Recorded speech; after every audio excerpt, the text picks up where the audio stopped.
Тағы бір күні жиреншені шақыртып алып, оған 80 ісек береді де, жазғытұрым қой қоздаған уақытта осының бәрін қоздатып алып келесің деп жарлық етеді. Жиренше қойларды алып Қарашашқа келіп ақылдасады.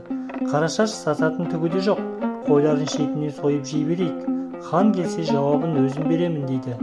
Қой қоздайтын уақыт жетіп, о да өтіп кетеді. Хан жиреншеге хабар жібереді. Жиренше жауап қатпай қойларды шетінен сойып жеп жата береді.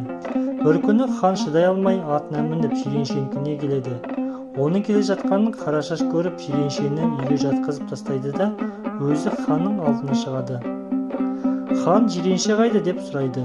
Қарашаш: жиренше үйде жас босанып жатыр депті. Хан: ол не дегенің, еркек адам бала таба ма екен деп күліпті.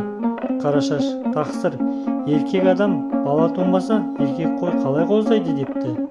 Хан Қарашаштан жеңіліп, атының басын бұрып алып, ізінше кейін қайтқан екен дейді.